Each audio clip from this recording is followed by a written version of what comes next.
4 dudes. In Correction. We are live with 4 dudes in wrestling podcast. That's right, folks. Mm-hmm.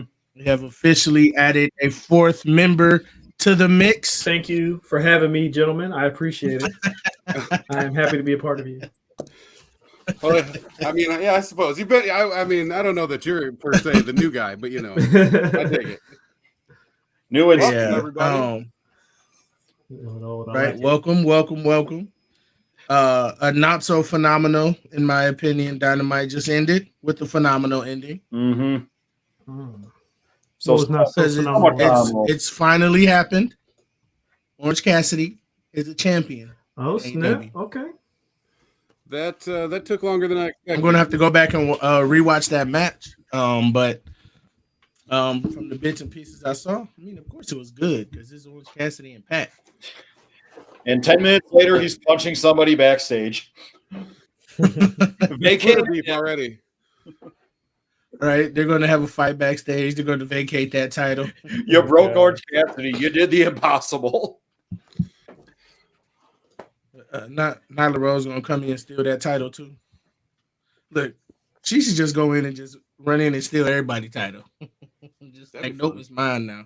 Because that's apparently the storyline we're going with her right now. It's like the Omega belt collector, only she steals the belts instead of wins them. Right. That's funny. But yeah, so it's been a interesting week in wrestling. Let me lower this volume because I'm getting Extreme Rules. I thought that the pay-per-view lived up pretty well. There was just maybe there wasn't quite 4 matches of the night like you predicted, but I'd say at least like 2. So, yeah, sounds about right.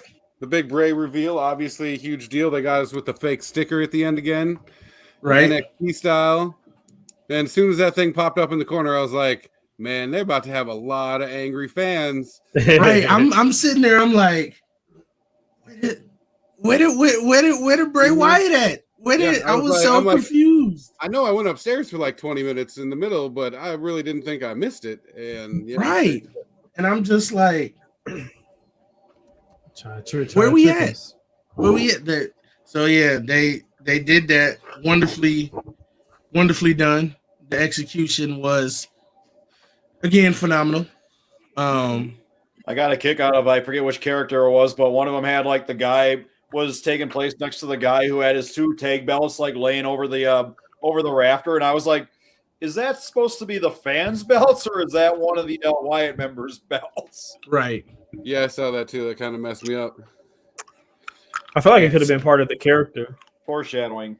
Yeah, because if that could be Alexa Bliss, then she's won both those titles. So you know, even though it wasn't, because notice we didn't see the faceplates. All we saw was, the sides of it. And there's been a name that I've been thinking about that I don't think a lot of people have been talking about, and that's Nikki Cross.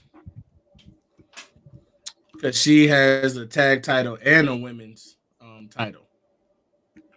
So there's that possibility. I doubt it, but that's still a possibility. But who else do you guys think it is aside from? I think Bo Dallas is the one under the Fiend mask. Well, who was that? There was a guy that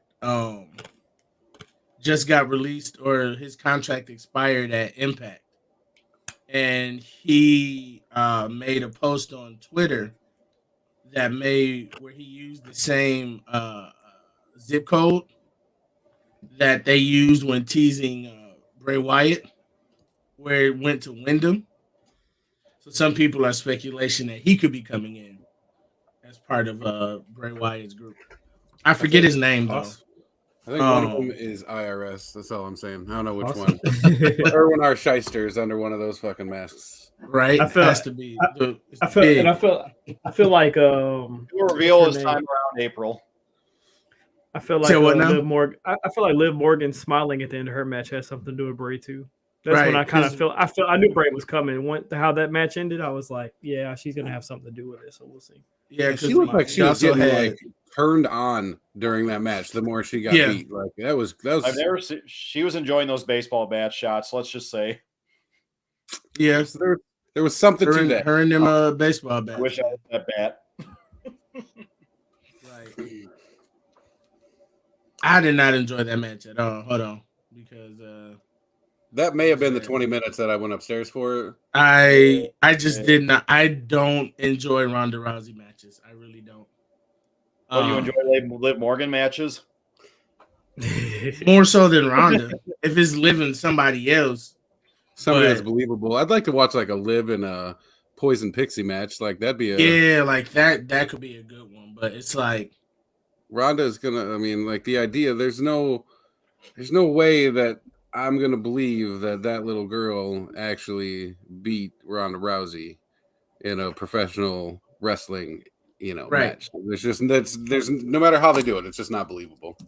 You can't do the Rey Mysterio thing where he was the ultimate underdog, and we could believe him beating some of the heavyweights, and because he'd be like pinballing over the ring, like going for the legs and everything. Yeah, but Liv is just like she's just small, and that's not necessarily a negative thing, but it made her feud with Ronda Rousey unbelievable. Because based on Ronda's past, it's just like there is no way Liv would where we would believe she would be successful in winning her or beating her outright. I mean, I felt like they set it up with the possibility because, like, the only way that we're going to believe that is, if she takes her out with a bat or some goofy weapon like that. I think having the type of match that they had, at least in my mind, left it open. Like Liv could win this, and it could be believable, I suppose. But the two of them in just a straight up wrestling match, like we said, that's a hard pass for me. Yeah, and it just felt like that entire feud it didn't really go anywhere for me. It was just with Liv wins the title, like everybody whoopee, but regardless of who she would have feuded with, it's like, where do you go from here? Yeah, that's like the pinnacle. She's not the best wrestler. I hate to say it, but she did greatly improve. Mm-hmm. But I still think she has a long way to go. I'm glad she was champion at least once in her career. That was a pretty. Could it be the only one? Maybe. That was a short reign by WWE standards for sure. She's come a long way from getting KO'd by the Bellas. Yeah. I know. I think they showed that Sarah Logan is coming back too. Mm-hmm. She was in a vignette with the Viking Raiders. So I guess she's going to be their manager or something, which is fine. I suppose. I don't really care too much about the Viking Raiders right now. Everybody want to get mad about how bloated WWE. Oh, how are they going to have all these people on the roster? Everybody wants to get so pissed off at AEW whenever they sign somebody new. Where's the hate? Let's reverse that shit back a little bit. I mean, that was never. I mean, they need me. to It's just utilizing them. Yeah, because at least with the majority of people that they brought back in WWE, it seems to me like they're building a tag division and a shitload of stables.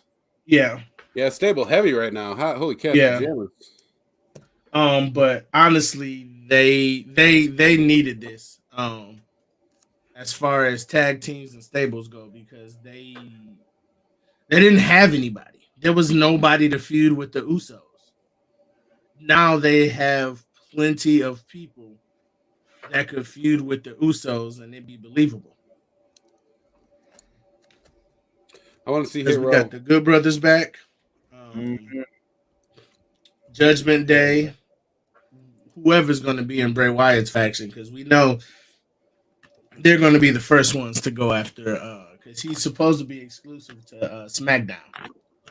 So, we're getting a rematch of when Roman Reigns first got back. Oh, he took the belt off of the fucking Fiend, didn't he? Beat for the belt. Yep. Didn't the Fiend just beat what's his name? Braun Strowman? Yeah, it was like the week prior. Then they had and then the next week triple threat. Yep. It was weird as fuck. Mm-hmm, where he just kind of came out of nowhere at WrestleMania Backlash. I think it was the main event of I think it was that 2020 was a SummerSlam main event. Strowman versus Fiend. I know it was something because didn't he come back at WrestleMania Backlash? No, Roman didn't come back until I think it was that SummerSlam. Well, I know that there was like a pay-per-view that was the next week after a pay-per-view, I believe. But anyway, I think that's where they're going to go with that one. Yeah, a week later they had Payback. Literally a week later. That's what it was, Payback. Yeah, and that's where he beat him in the triple threat. Pinning Strowman. But let's kind of refocus back to the some of the matches of the night. Because this was a good match. I think this is one of the two matches of the night. Yeah, hands down. Physicality, a couple of decent spots. I mean, it looked goofy as shit when they first came to the ring and they got like beer barrels and shit. I was like, well, somebody's jumping off of that shit at some point in time. Right. But then I was like, somebody's going to jump off that. That shit's all going to go flying. Like, I don't know how that's actually going to work. But obviously that set that was right over by the announce tables was bolted down, weighed a little bit so that, it didn't go flying when he jumped off of there. Yeah. But, man, I mean, I don't know how Gunther and Sheamus can breathe. Their chests were still beat to holy shit from the night before. Like, man, just laying them in there. Well, I mean that's because when it comes to Sheamus, he puts on banger after banger after banger after banger. I don't know why that's his new catchphrase. It works for him. Somewhere Claudio watching that match and be like, oof, thank God that's not me. Look, who's being utilized more right now? I'm just saying now. I mean, Claudio's already got gold. I don't know what you're talking about. I mean, but he don't got it no more. He only had that title for like a month. Yeah, he had it for about a month. It felt like a consolation because I know he should have had way more world championships. But this one just felt like, here's the title. Now you're gonna lose it to Jericho. What's his name? Jericho. Yeah, Jericho. And when I was thinking of the pure champion, I almost said Jericho won, I thought he was gonna pull a Shane Douglas and basically just throw the title down like he did with the NWA title. Be like, for a promotion that died 10 years ago or whatever, which would have been true. Sorry, Ring of Honor fans, that company's been dead for yeesh. Yeah, almost 20 years now. More than 20 years. Ooh. Move on. Next match of the night. Boom. Yeah. Oh, banger after banger. No symbol behind him or in front of him. Yeah, I think that this match really had that great storytelling element to it. Because I went through the emotions with this match. Happy, sad, like angry. It was like an emotional roller coaster. And there hasn't been a match like that in WWE in a very long time. A couple of years, I think. Concern for Beth Phoenix's brain. Yeah. Like, I thought this is where the Fiend would show back up just to, start a feud with Judgment Day. But I think where they're heading with the feud that they started on Monday, I think that's still the right choice. But what are you about to say? Yeah. Somebody's about to say something. I mean, I agree. The storytelling, the idea of having a wrestling match where just anybody and everybody comes in and handcuffs people and like three different people came out of the crowd to get into that match at different times. It seemed a little, I don't want to say over the top, but it was a lot. And I wasn't when they busted Beth with that chair, man. I was like, I felt the same way as I did back when the snake was dangling off of Macho Man's arm. Like, oh no, oh no. Mm-hmm. I think there was a little contact. But yeah, that might have been Rhea's first concerto, and it showed. Mm-hmm. And at least we found that for somebody who knows how to correctly use a pair of handcuffs. Looking at you, I mean, in my mind, when you do a concerto with that chair, you want to have like that back bubble is part of the impact, as opposed to like the opposite. You like where it bubbles out is what she used to hit. I'm like, you want to take all the extra inches you can, right? You give that, and I'm like, that looked like she hit her with the wrong side of the chair to me. Yeah. Either way, on it. So I'll cut her a break on that one. I do have to give it to Dom though, because he's getting that heat, and the audience is definitely putting him through the ringer with not letting him speak. Like it's crazy how 2 weeks in a row they're just like, nah, bro, you're not talking.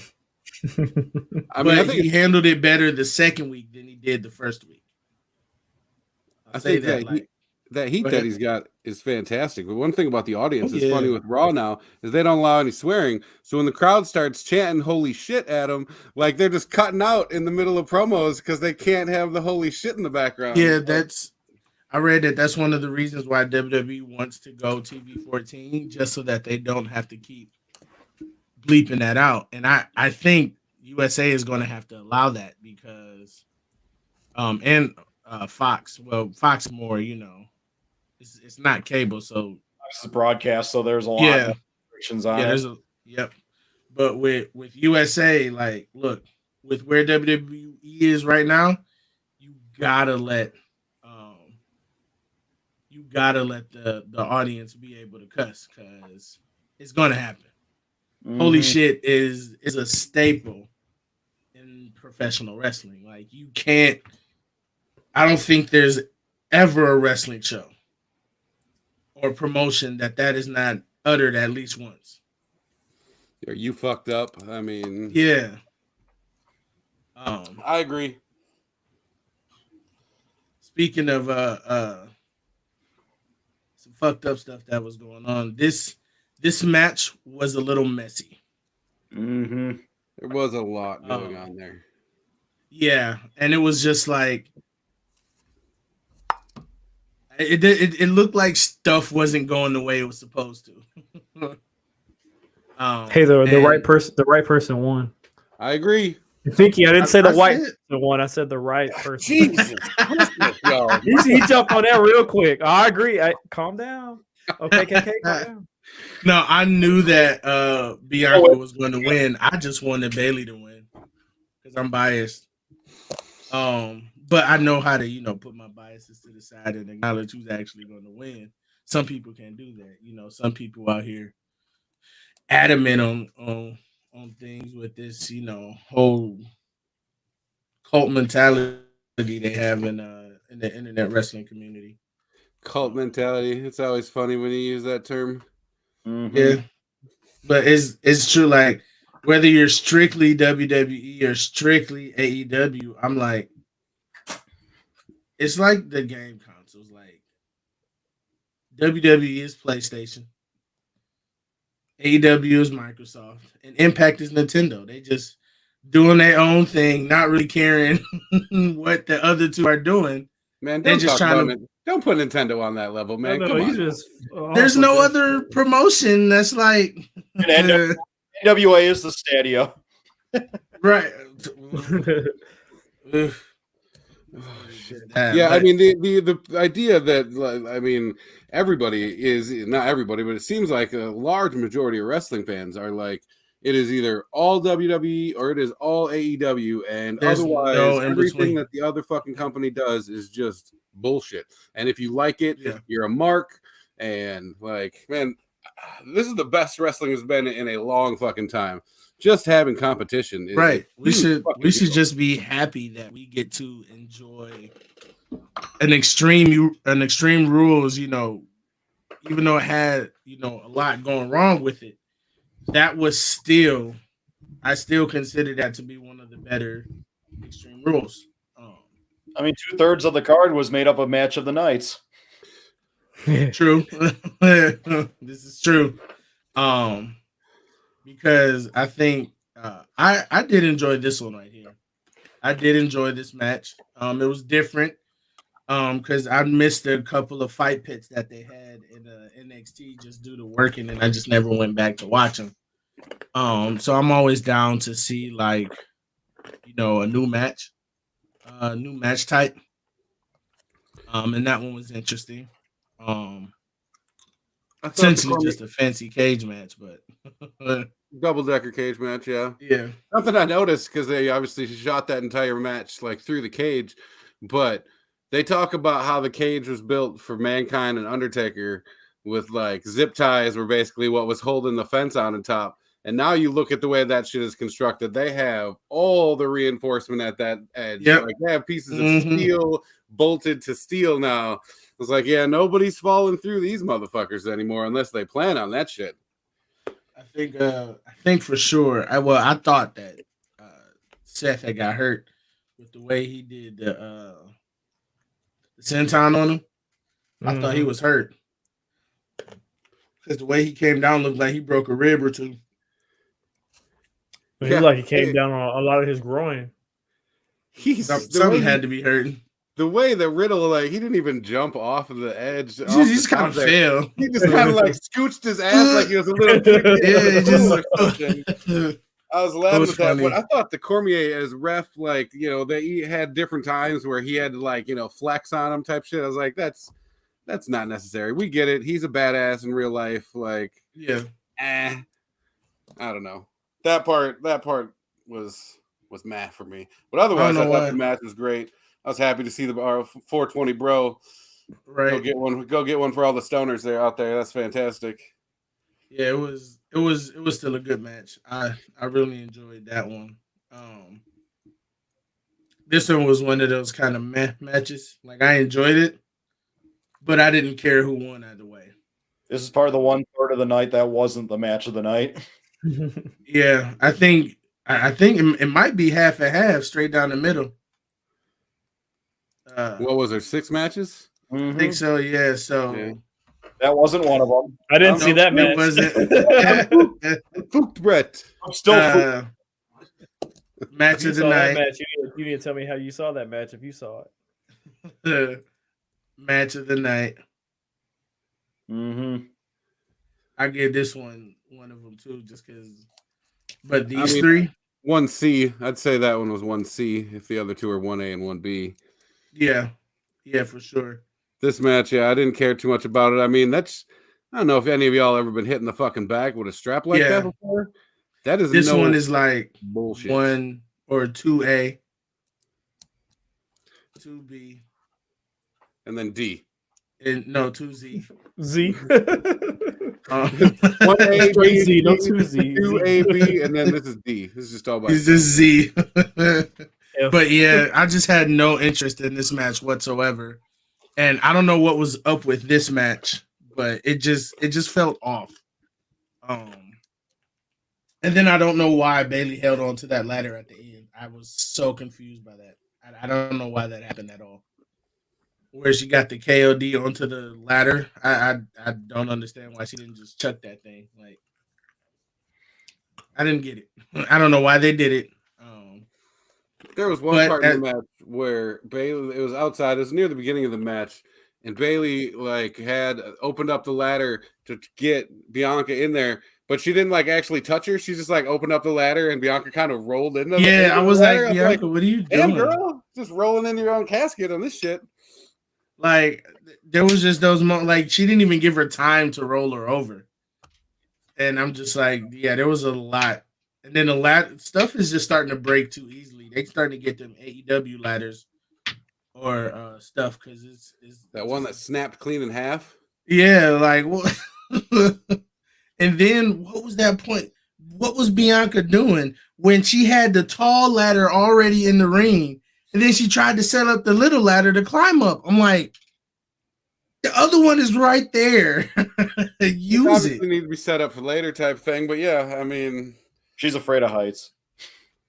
Like, I don't know what was going on with that match. It just, it seemed like it was all over the place. Like I think that took away from a great performance because we know that both of them could put on a great show. It just seemed like a lot of stuff wasn't cooperating or they did things before they should have. So that's why that one is that low on the list because it had the potential to be a great match, but too many little things happened that got in the way. Yeah, it kind of messed with the storytelling a little bit. Yeah. And then when Bianca tried to KOD Io and Dakota off the corner, she couldn't get Io up because of the placement. She didn't give Io time. They're just the way that she landed. She didn't have time to readjust herself before Bianca could try to grab both of them, and then she just tried to grab it, and Io was like, "I'm not up there yet." It looked like she was still like, "Come, Bianca, I'm not there yet." Yeah. Like, can you just? She's like, "Damn it!" She's like, "Damn, calm down a little bit." Like, damn, this weight is pretty light. And she turned around, she right went up there. She's like, "Oh shit." It was just funny. So like, it was just a lot of stuff that went on where it's just like, either it seems like they were being rushed through the match. Like, you got to get to the next spot. You got to get to the next one. Or it was just things happen, which is fine because that happens in wrestling. Things happen. Doesn't always go according to plan. Pick it up. We need a Karrion Kross and Drew McIntyre need more time. Right. So, yeah. So that's where I stand with that one. So I guess that live event Extreme Rules gets a 3 out of 6. Then out of 6, who does 6 stars? Oh, 3 out of matches. Yeah. All right. Yeah. All right. I got it. Does the program. 3 out of 6. Yeah, 3 out of 6 matches. So that's like what, like a. That's a 50%. Yeah, that's like a three. That's like a D or a C. Yeah. And I mean, like we said, like the other two, that McIntyre match wasn't bad. That's at least a halfer. And same with the Bianca. So I mean, I'd give them probably at least 4.5. Yeah, 4.5 out of 6 if that's what we're going with. But big fat 0 on that Liv Rousey Ronda match. Yeah, just don't care. So in this match, Liv Morgan wasn't the loser. Hey, you guys are so fucking creative. The fans were the losers of that match. You know who was the winners in that match? The concession stands. Booyah. Yeah. Time to go get a beer, maybe a t-shirt. Mm-hmm. Selling all the gear. Speaking of beer, I feel like Finky's like gonna take our order. Like, hey, you guys want some drinks? You're like a bartender right now. I like your new setup. I like your new setup, and I like how you did it. I like how you didn't segregate the belts in the back. Because if you had 3 white straps on one side and 3 black straps on the other, that would kind of be suspect. Well, it wouldn't work because the gold is blue and the European is green. So, it was black. Doesn't want to make about him that easy. Yeah, yeah. He's got to make it hard. Yeah, I'm just looking at these. We got the new set. I got DX and NWO. I got some AEW in there. Ultimate Warrior shit on the wall. It'll get better and better. I'm gonna get a 4 dudes in wrestling one. Look at this. We get a 4 dudes in wrestling one and put it right over my shoulder here. We're gonna have it one of those something in the background fall down. We're gonna get like a Gene Okerlund segment.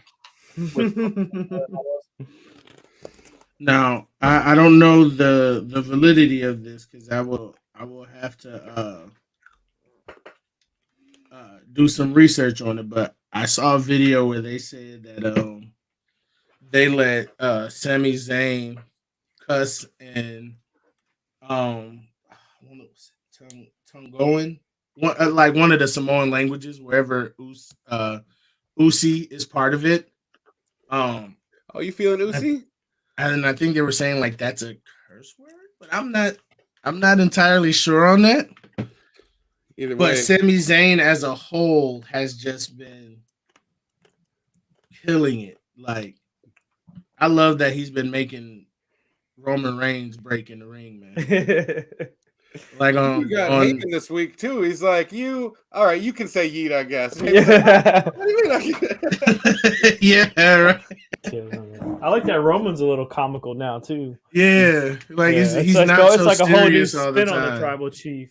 Yeah, which is like cool I kind of the other one was getting stale. Like serious Roman was it was getting stale. So I like this. Like I'm still serious, but I can still laugh too. Yeah, because when Sammy said like you're a big number 2 on Friday, and Roman trying to hide his face, but he couldn't. Jay is getting better at hiding his breaks. Yeah, but Sami Zayn is, and everybody was like, "Oh, Sami Zayn needs to leave WWE." Sami Zayn, like they're not using him right, and all of that, and the match at WrestleMania, all of this other stuff, and I'm like, yeah, everybody eating their words right now because Vince wasn't doing nothing with him when he was part of the bloodline, but like now it's like, okay, now he's actually useful and doing something. He's fantastic. Oh yeah, I think he's going to be the reason to cost Roman one of the titles. Oh yeah. Yeah, they're probably going to have some tag team match, and if Roman loses, he loses WWE Championship or something, it's going to be Sammy's fault. I want to see Solo and Sammy because they got to split up those titles. They have to, all of them, for real. I mean, I do like that they seem to be. You were saying earlier that Bray's supposed to be just on SmackDown. I'm like, it feels like they're starting to get away from that exclusivity shit. I see KO on Fridays, Roman and McIntyre are there on Mondays and stuff.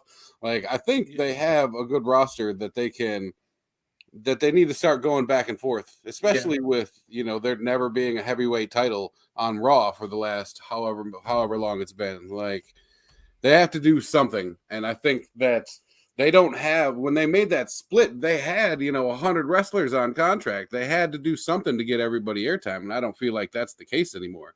I think there's more than enough room on both shows to, I guess there's some level of exclusivity, but not on a whole. Not like, this belt is only going to be here. This belt is only going to be there type shit. I don't know. You know, I need to start checking out Main Event only because apparently they're doing stuff with Shelton Benjamin and R-Truth over there. And I feel like I'm missing out on something good with those two. Truth is a funny motherfucker for sure. Right. And he's primarily on Main Event right now. And then they also had, I guess this was a one-off because of the Wrestling Club. Have you guys heard of them? I don't know. Wrestling Club. I forget who is the teacher that runs it, but there's a teacher. I want to say they're in Chicago. I could be wrong. Probably wrong. But there's a school. I believe it's middle schoolers, and there's like an after-school wrestling club, and they've been going out to wrestling shows like AEW, WWE. They were there this past Monday. And I guess there was something. I guess they're fans of Carmelo Hayes because he was flown out just to have a match for the wrestling club that was there in attendance that night for Main Event. That's cool. But if you guys haven't heard about them, look them up. The Wrestling Club. It is like one of the best things to come out of professional wrestling in a while. Just a teacher sharing his love and passion for wrestling with the kids. And I think today or yesterday, their wrestling club was learning about Dusty Rhodes. Oh, wow. I wonder if they found out that his dad was a plumber. You said what now? I wonder if they learned about how his dad was a plumber. Maybe. Because they were looking at some of his promos and like doing promo work too. So they looked at one of his big promos. Might have been that one. Dusty Rhodes, one of the smoothest talking motherfuckers with a lisp I've ever enjoyed listening to, for real. Yeah, so a sweet sapphire. Yeah, Dusty Rhodes was good, man. I do miss him. I wish I could have watched him. There's a lot that I wish I could have experienced firsthand, and that's kind of why I try to watch so much wrestling now. Is there's so much going on right now? It's like I don't want to miss any of it because I've already missed decades just from not being here. From like the 60s on to now, and like where so much great stuff happened. I mean, there's a lot of shit that you missed in there too. So I mean, yeah, a lot of bullshit. But I still rather see all the shit than none of the shit. Agreed. So that's why to go back to that, that Mark mentality. I don't get it. I don't get the whole gotta be one or the other. Like, just enjoy everything. Like, literally, there's a New Japan champion wrestling in like 2 major American companies. You got IGPW with FTR, and then you got the Neverweight? The Never whichever championship. Yeah, with Carl Anderson in WWE. Now, I don't know how they're going to get rid of that belt. They say he's going to be fighting in January for the Wrestle Kingdom. They said he's still going to be doing it, so maybe Triple H is opening forbidden doors himself. Yeah, maybe, because if that's the case, huge deal. Yeah, huge deal. And then people are, of course, AEW marks, and this is not towards all AEW fans, because there are fans like us that won't mark out over, AEW, or if we're solely WWE, we're not going to have this mentality here. Not going to have this mentality. Sometimes we will, because AEW does stupid stuff, but so does WWE. So, but that picture makes it look like more like, and the fans do stupid stuff as well. Yeah. Well, I mean, they do. Oh, yeah. We do, but it looks like Right to Censor is about to come out when that picture pops up. Censoring everybody. But 20 years too early. Jon Moxley just re-signed, was it a 5 or 7 year deal or something with AEW, where he's going to be exclusive to AEW, and then everybody who was like a Tony Khan AEW, we like how in AEW they can wrestle in the Indies. No, he can only wrestle in New Japan Pro Wrestling now. Yeah, didn't he just go and wrestle this weekend against fucking Gage? That was his last one. Your AEW World Champion just lost to Nick Gage. Mm-hmm. Yeah, he had to get rid of the belt. I know, but it's just kind of booking. That's another one of those Liv Morgan, Ronda Rousey type situations. Like, yeah, I know you had to do it, but I don't know how much I'm going to believe it. But didn't he got his ass whooped like before the match or something even started? I'm pretty sure that was the way that was sold. He took like 3 or 4 finishers to end the match. Cody Rhodes. I thought you were gonna say to like 3 or 4 pizza rollers or something. But man, I wish we could get another Pizza Hut commercial during the fucking pizza cutter spot on the wrestling. Oh my god, that was fantastic. That was like fucking hilarious. What's the deal with MJF right now? Is he like in between right now? Because he's been like yelling at Stokely. Yeah, I'm curious if like that was their way of getting that faction out there, but now like all right, they're gonna do their shit and MJF's gonna do his. I'm curious who it is that he's gonna have watch his back, but they definitely seem to be trying to put some level of separation between the firm and MJF. Like, yeah, because it's seeming like what's gonna happen is what you want to happen, where he wins the title clean. That's what it's looking like, that he's like he wants to do it clean. But one thing I don't get is how come AEW breaks up so many people just to put them back together? Who we talking about? The Pinnacle, for one. Well, everybody in the Pinnacle but MJF is back together after tonight. Yeah, and so it's not the Pinnacle if it doesn't have MJF. I mean, he is what makes it the Pinnacle. I mean, this is true, but it's still like they're all back together because Shawn Spears came back tonight. Really? Yeah. Oh. So he's back with Wardlow and FTR. Chairman is back with Samoa Joe as maybe he's the head of the new Pinnacle. I don't know, but and then Private Party and Matt Hardy, like, why'd y'all break them up just to? had his whole feud where he didn't like him. Yeah, because now they're back together. That was story. Like they had to get him clear so that he could start wrestling with his brother. But that obstacle isn't an obstacle anymore. So might as well get him back to what was working before. I like that they like ridded the Money Matt situation, and he's just kind of Matt Hardy, as it were. At this point. That was the only benefit. But it's just like, why y'all keep doing that? Like y'all just keep breaking people up just to put them back together. But how do you can't get nostalgia if it's never old? DX ain't even been that old yet. Doesn't break up. NWO can't get back together if they don't break up, type shit. I mean, but that's like years go by when the Shield, it was like, okay. Yeah, I was gonna say the Shield, yeah. They broke up, but then there were years in between when they would get back together until Dean Ambrose was about to leave. So they started doing more stuff just so you can get that. But with them, it's like it's been less than a year. I don't know that Tony Khan sees that he has lots of years to continue to tell the story. Like, shit, fans like this, better get it back together. Anything I can do, because also once again, Tony Khan can't keep WWE's name out his mouth. Like he did another interview where he mentioned WWE again, and I'm just like, dude. Why does that bother you so much? Because it's every week. Like we get it. You don't like WWE.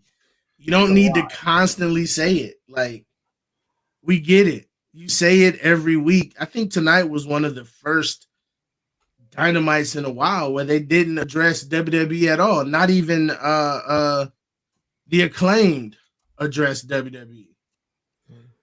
And you would think that they would have because of the DX stuff. But they didn't even acknowledge that, so it's like that was good. It's the rub. I'm telling you, they need you're going from 2 million to 900,000 viewers. Like, man, if we could just grab like 100,000 of those motherfuckers by talking about the product they watch, I mean, you gotta get that rub. Sometimes when you rub something too much, it don't work properly. So sometimes you gotta let it rest. I'm just saying. It's just when you do it works a little. Sometimes you gotta let it rest. It gets a little too raw. You just gotta. I think it's interesting when someone from over there mentions them, right? And then, like recently, when WWE did it, it was very subtle, and in a somewhat positive manner. When of course, Billy Gunn wasn't there on Monday for the DX reunion. They let the audience say his name, and while the audience was saying his name, if you go back and look at Shawn Michaels, he's doing this while they're saying Billy Gunn. Scissoring, and with Corey Graves saying, "Oh, the other guy's dealing with office supplies or something." Doing something with office supplies, yeah. And so they kind of touched on that on the commentary tonight because somebody said Billy Gunn's in great shape because he's been pushing around office equipment, something like that. And I was like, okay, I like that one. Yeah, Billy Gunn by far the most fucking healthy looking DX member by a long shot. I guess Waltman might be second, but it's amazing. Once Triple H stopped going to the gym 6 times a day, man, he deflated like a bastard. Yeah, and Billy, Road Dogg just that dude blows up more and more every fucking time. I'm just like, taking it down with the thickness. Road Dogg, right? Earn that rub slowly. Is his last name Rotunda? No, right? Not bad. All right, no more facts. But look, it's okay. Bret Hart's in the ring. Anyway, still been a really good week. SmackDown was good. Seth Rollins winning the United States Championship. Yeah, getting a real U.S. title run now. Right, I like it. Didn't he get it jacked last time? Or no, that was IC. That's right. Never mind. Yeah. I still need Sheamus to win that Intercontinental though. That way he can be a Grand Slam champion. That's the only belt that he. Hold on, I see stuff. That's me. Don't worry about it. I'm looking at this. You know what Monday was missing? How can you have the season premiere of Raw without the wrestler of the year, Kevin Owens? Come on now. Because everyone loves the Acclaim. I don't know. No, I mean, like, I would have liked to have seen. Hey, I was really listening to you too because I thought you were gonna say some real shit. I mean, I was like, oh, I'd have way rather seen KO come out instead of Riddle. I mean, just to keep that shit going. Are you sure? I don't know. I would like to hear Kevin Owens say yeet. Yeah, hell yeah. Good brothers, what more do you want? Nobody. Like, that would have been so much better if earlier that day they had it leaked that the Good Brothers were coming back. Because as soon as they said that, you knew it was going to be a face off with Judgment Day and AJ Styles, and you knew somebody was going to come to back up AJ. Yeah, because that's awesome. I was thoroughly surprised. Like, they recently literally did an interview where they said that they're only going to wrestle in JPW. Like, they just did that interview like a few weeks ago. But I mean, just like with Hit Road, that Top Dollar did an interview where he's like, "No, I'm not going to WWE. What are you talking about?" And he went to WWE. Somebody did an updated Triple H Thanos Gauntlet, and it's like so many. You got Bray Wyatt on there now, the Good Brothers, so many people that Vince was just like, I need to pay for these women, so I'm gonna need y'all to leave. That's what the budget cuts are. Triple H is like, yeah, fuck that. Come on back. If you want to come back, come on back. I mean, for the most part, I'm sure there's some shit that ain't gonna fly. Yeah. How about Brock coming in and just smoking motherfuckers? I think it was Shelton Benjamin sent some tweet out either Monday night or Tuesday morning, some shit. He's like, how do y'all go from doing the fist bumps with Bobby Lashley to 2 minutes later saying, do it again one more time? Like, we trying to kill my boy Bobby over there. That was funny. Like, I still think, I don't know if this is really going to make people hate Brock again. As not as long as he's Cowboy Brock, because Cowboy Brock is just peak Brock Lesnar right now. I love it. He needs to, even if he's a heel, he needs to be, Cowboy Brock still.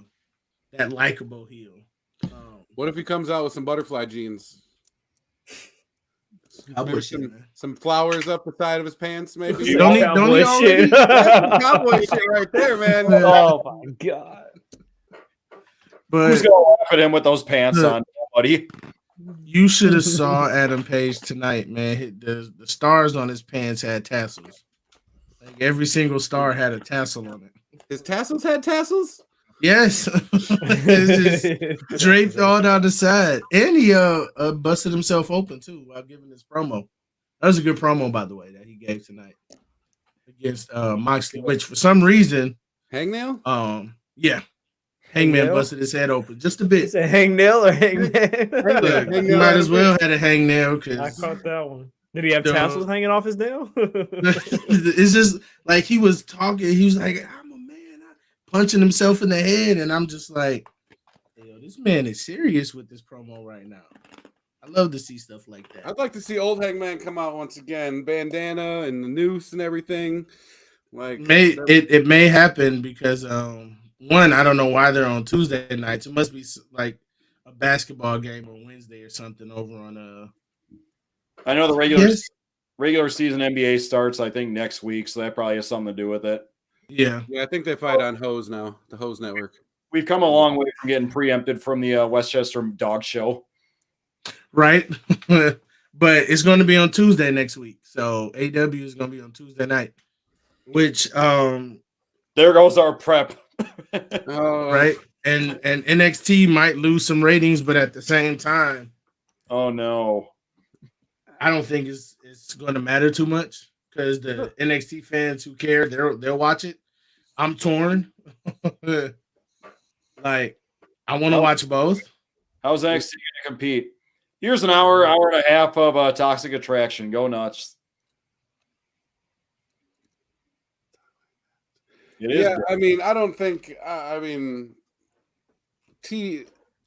everybody like DVRs their wrestling at this point in time. Like, Mhm. so having them run against each other for most people, especially ones on cable ones, obviously Fox, maybe everybody doesn't have it, but if you have cable, you have DVR. So putting them on at the same time has zero effect on what my it's just a matter of which one am I watching live, because NXT, this is the take home show or the whichever show. Havoc? Yeah. And so we're definitely going to see some Raw stars, because I like how NXT and WWE have been kind of like incorporating each other, because Roxanne Perez is going to be on SmackDown this week and Cora Jade on Monday, and they're going to find their opponents to face, I believe, next Tuesday. So whoever Cora finds on Raw is going to face Roxanne Perez, and whoever she finds on SmackDown is going to fight Cora Jade. I don't know why they're doing that, but actually I do know why, because they probably knew that the AEW stuff was going to be there for weeks. So this is their contingency, is to have prominent WWE people, I guess, featured on NXT, because Sonya Deville is back in NXT now too, with Toxic Attraction. So I just got to decide which one I'm going to watch first, but both are still going to be good for me. You talking about AEW and NXT or Toxic Attraction? Well, why are Tony Khan and CM Punk fans so snuggly up in the corner up there? Like, I wish this was true and this was the actual name of the game. Because hey, I guess this is a perfect segue for me, even though I'm like, a month late. I watched the interview again. I'm almost certain that dude had said something to him prior to the interview. Like he had some kind of thing with him, because I don't see him just going off on that dude. But I personally didn't see anything wrong with the scrum. It was just, I think what made it bad was the fight afterwards.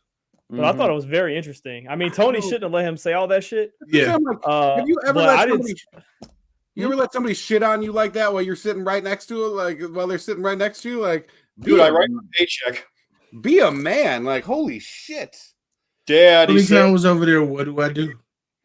And he's talking shit about people sharing accounts with their parents when Tony's dad is the fund behind AEW. I guess. Yeah. Chad's home like, oh god, my son's a wuss. Because I think it was all planned. I mean, I think it was kind of like, I would say like to a certain extent pipe bomb, like just go and say what you want to say.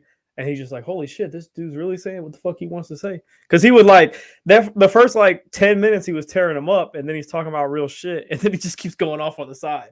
He goes on a rant for like a minute, and then he comes back, and then he goes off again. I'm just like, God. I think that just has to do with how CM Punk came into AEW. Because I don't believe he had any restrictions on what he could say or, couldn't say in his promos. So I think a year later he had that mentality like, I can say whatever I want. Tony Khan's not going to do anything about it. Yeah. And so that's where I felt like this one came in, because a lot of that stuff, it didn't need to be said. Because I really do get the point of view from my perspective is CM Punk is really just in business for himself. That's not necessarily a bad thing, but when you claim to be like you're fighting for people, you can't act like this. Like you either have to. Because one thing I don't like is celebrities weaponizing their fans. And that's what that felt like to me. CM Punk doing that, knowing that the AEW marks and, diehard CM Punk fans are going to back him up no matter what. And so when he can't speak, they can speak for him. Yeah, there's a whole cult of people that no matter as long as you hate the Bucks and Omega, exactly. Like, man, you got a whole cult of motherfuckers behind you. Exactly. Yeah. And so I think it's just brutally honest, and that's what rubs people the wrong way. But that's also the baggage that you're going to get with CM Punk. Like you're going to get the star power that he brings, but you're also going to get that he's not going to take shit from anybody, and you've seen that shit. Yeah, like when he called Hangman out that one time, and knew Hangman wasn't even there. Like that was you just got to get what comes with it. Who challenged somebody to a fucking fight when they're not even in the building? That's some bitch shit. Holy cow! Well, I watched it. I watched this stuff like bits and pieces when I was gone, so I get my phone for like 30 minutes a week. But I would see that I saw he did that because Hangman. I don't know if he did something. I can't remember because it was like a month or ago. But he did something similar. Like I can't remember what it was. I will have to go back and look. But he didn't just promo wasn't even that bad. He said right to his face, Punk, Page in the ring same time.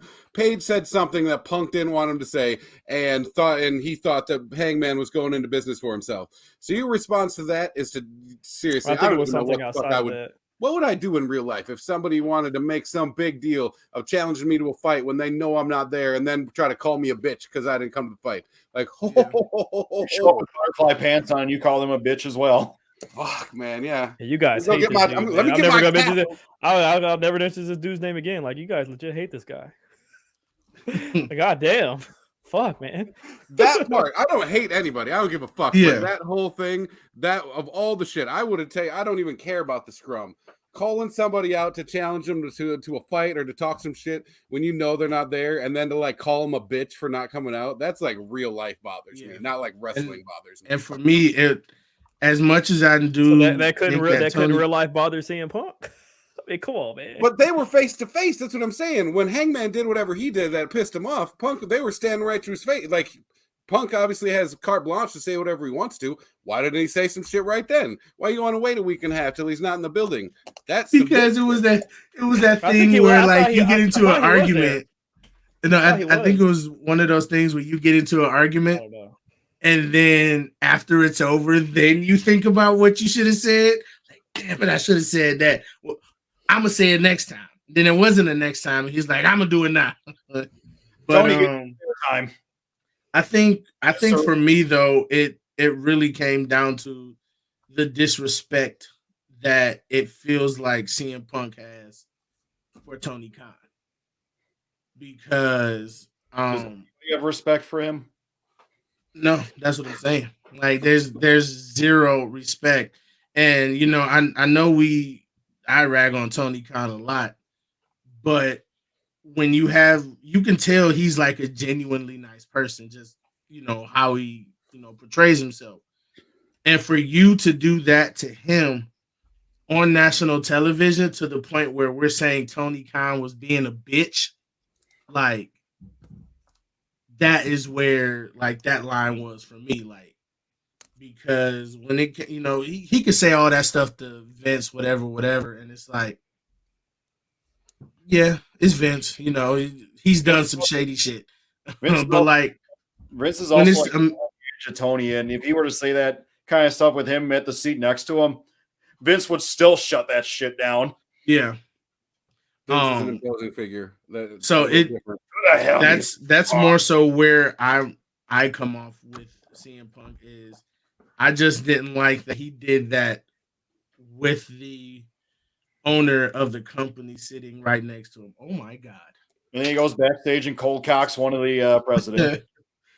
We got into a deep conversation because it's the end of the show. We got a quick moment of the week. Moment of the week. Us trashing CM Punk. No, I'm kidding. That's our first argument. I'll stand on this hill alone. I'm good, man.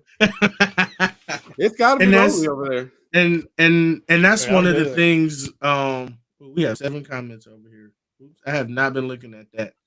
I still think though that is, and that's why I love doing this podcast is because all 4 of us, we're not going to agree on everything. We may agree on everything sometimes, but everybody's opinion is still valid. I mean, except for Seth's in this instance, but yes, otherwise, everybody.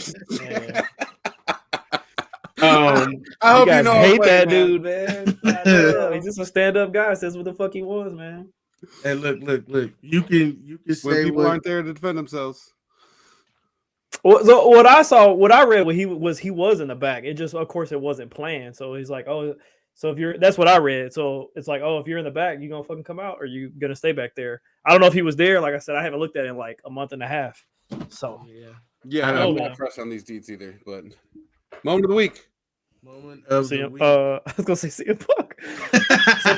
Seth Rollins win the U.S. title, man. It was like 953 days since he lost the tag titles with Buddy Murphy like the week before COVID shut down Raw. So it's been like over 3 years since 2.5 years since he's been a champion. So he deserves to be a champion.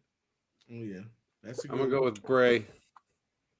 Bray coming back, that's a big deal. After you told us yesterday to not make Bray the moment of the week. I mean, either that or Orange Cassidy getting a strap on finally. That's that's not wrong. Yeah. I'm not talking about Wait, what? I'm here. What the fuck? But yeah, yeah. What? So I think it's a toss up this week between both Seth and Orange Cassidy getting the titles and Bray Wyatt's return. Because all three were things that the fans wanted. People have been wanting Seth to win the title. People have been wanting Orange Cassidy to win the title. People have been wanting Bray Wyatt to return back to WWE. And I think that was the right choice for Bray Wyatt personally. Because let's be real, Bray Wyatt is this generation's Undertaker. I feel like that's what he's going to be. Whoa. Julia Hart. Maybe because the way she took that table bump And that little butt cheek hole that she put on the table. But Bray Wyatt does have the potential to be that figure in WWE to kind of take the place of Undertaker. That supernatural being, as it were. Yeah, because to have that was to me that was like an Undertaker level return in some cases because it was simply breathtaking. That's all I'm gonna say about that. Man, we're going over like this is Monday Night Raw back in the late '90s here. And look, we had some good conversations this week. We talked about Extreme Rules. We talked about CM Punk, Bray Wyatt, some AEW stuff. Kevin Owens, don't forget Kevin Owens. We talked about Kevin Owens. We talked about some Kevin Owens stuff. How we wanted God, that wasn't on Monday Night Kevin Raw. Owens, Best Canadian Please say wrestler in ye. history. That's all I'm saying. Best Canadian wrestler ever. I'll put it out there. But yeah, so this has been the first episode of 4 Dudes in Wrestling. This was episode 15 overall. We made it, guys. 15 episodes.